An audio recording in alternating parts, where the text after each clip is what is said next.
पहुंच पाए। इसलिए सब जीवों को भगवान की भक्ति का लाभ, कथा कीर्तन का लाभ, सत्संग का लाभ मिलना चाहिए।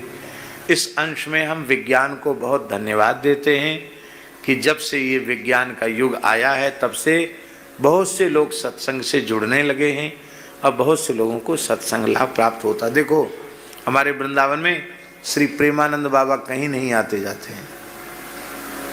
कल हम आ रहे थे, उतनी रात को भी पूरी सड़क भरी हुई थी, रस्सा बंधे हुए थे, सड़क भरी हुई थी। हमने कहा क्या हो गया, हम तो पहली बार ऐसा देखा। तो बोले महाराज सब खड़े हैं, घंटों से खड़े हैं। किस लिए खड़े हैं? बाबा यहाँ से निकल के जाएंगे, उनका दर्शन करने के लिए खड़े हैं। तो ऐसी ललक क्यों जगी भैया जी? सत्संग के कारण ही तो ललक जगी कि नहीं जगी? तो वहां तक सत्संग पहुंचा कैसे?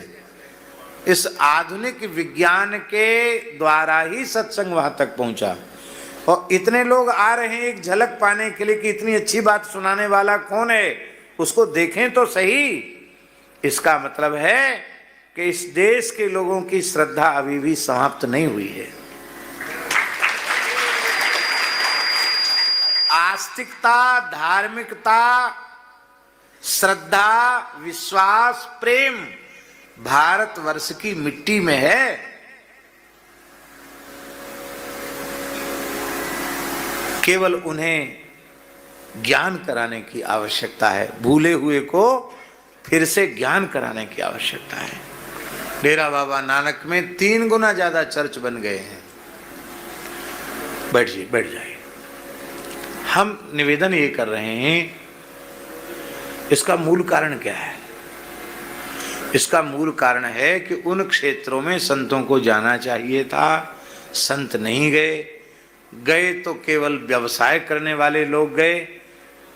ईमानदारी से गीता, भागवत, रामायण की चर्चा सुना करके और जीवों को धर्म से, सदाचार से, भगवान से जोड़ने वाले लोग नहीं पहुंचे।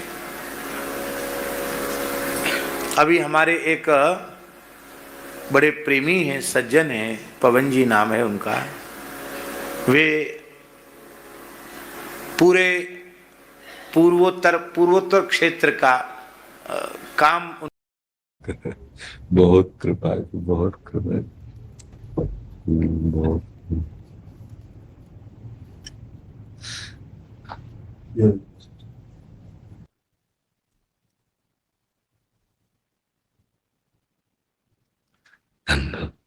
आसन डाला।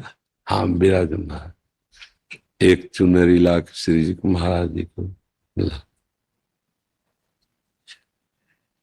पिताश्री स्वस्थ है। ये लाडली जी की प्रसादी है। धन्यवाद, धन्यवाद। आज्ञा कीजिए, क्या सेवा करें? आप महाराज जी जो भाव आपको उचित लगे लाए जी बता रहे हैं, आपकी गोद में ही दिल में आए।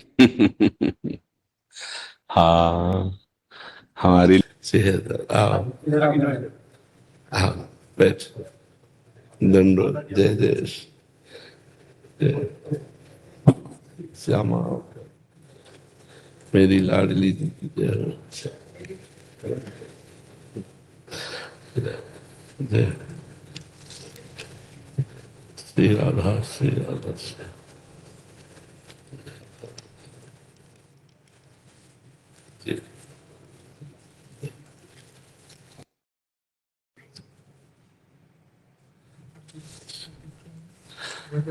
हाँ हाँ, ये श्री जी को अर्पित कर दीजिएगा। श्री जी के सामने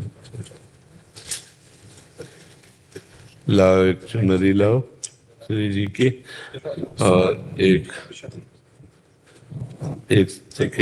और अपना आशीर्वाद बनाए रखिए। वो तो बरस रहा है, आशीर्वाद तो है आपके ऊपर। हाँ श्री जी का जस गा रहे हैं, प्रिया प्रीतम का जस गा रहे हैं आप सब। खूब श्री जी की कृपा है। सोए हुए लोगों को जगाए। अब आप लोग तो जाते हैं, जा जा करके वृंदावन का यश गाइए, महारानी जी का यश गाइए और सोते हुए लोगों को जगाइए। ये जो अज्ञान की धरा में सो रहे हैं, इससे बड़ा साधन नहीं है। अगर आपकी प्रेरणा से एक संसारी आदमी 10 बार राधा राधा बोला, उसका तो मंगल हो गया ना। तो इससे बड़ा कोई पुण्य नहीं, इससे बड़ी कोई साधना नहीं। आप लोग जो जाते हैं ना और भगवत चर्चा करते हैं, तो भागवत कह रही भूरी दाजना, ये बहुत बड़े दानी है। क्योंकि अज्ञान में सोए हुए जीवों को भगवान नाम, भगवत यश सुनाकर उनके हृदय में भगवत प्रीति प्रकट करना, यही सबसे बड़ी बात है। तो आप खूब जाइए और निर्विकार भाव से सबके हृदय में भगवत नाम प्रीति पैदा कीजिए। क्योंकि कलयुग मार्ग में चलते हैं, हजारों आदमी बहुत कृपा है, बहुत कृपा है।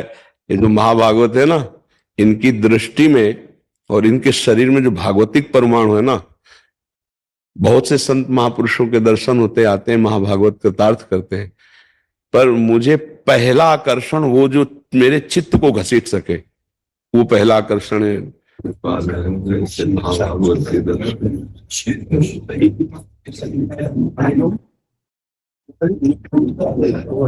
लेकिन ऐसे महाभागवत, मतलब हमारा हृदय उस समय से जैसे ऐसे नहीं कि कितनी कृपा मेरे प्रभु की, कि ऐसे महाभागवतों के दर्शन होते हैं।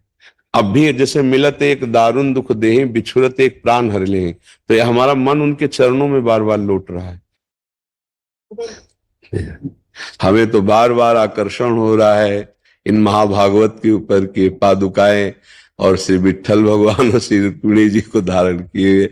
आज हम कृतार्थ हो गए आपके दर्शन से, आपकी इस भक्ति को देख करके। हाँ, कृतार्थ हो गए, हमारा बार बार चित्त आकर्षित हो रहा है।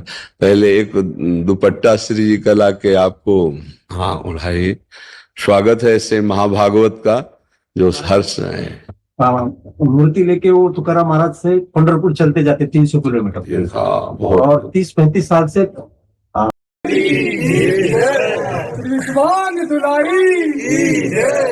जय जय श्री राम, श्री राम। एक बार महाराज जी के गले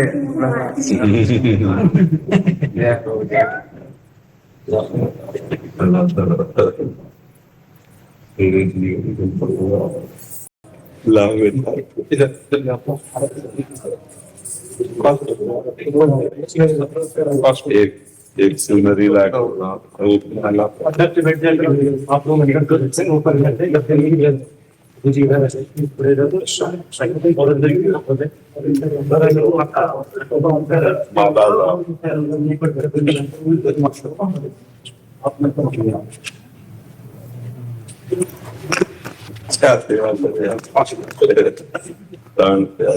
जी एक पद सुना लूं मैं। नाहं वसामि वैकुंठे योगी नाम हृदय नच मद वक्ता यत्र गायन्ति तत्र तिष्ठामि नारदा। एक बार नारद जी बीना बजाते भाई मधुर मधुर गाते भाई मेरे पास आए और उनने मोसो कही कि हे महाराज तुम कहाँ निवास करो। मैंने उनसे कही ना वसु वैकुंठ में ना योगी यही माही, जहाँ भक्त गायन करे वसु सुसंसन नाई। मैंने उनसे कही जहाँ ना तो मैं वैकुंठ में बसूंगा, ना मैं कोई योगी मुनि के ही बसूंगा। जहाँ मेरे भक्त प्रेम से गायन करेंगे वे तो वही बसूंगा, यहाँ में कोई संत नाई। जो तू आवे एक पग मैं आऊं पग 60, और जो तू कर रहा काट सो तो मैं लोहे की लगा। जय जय श्री राम।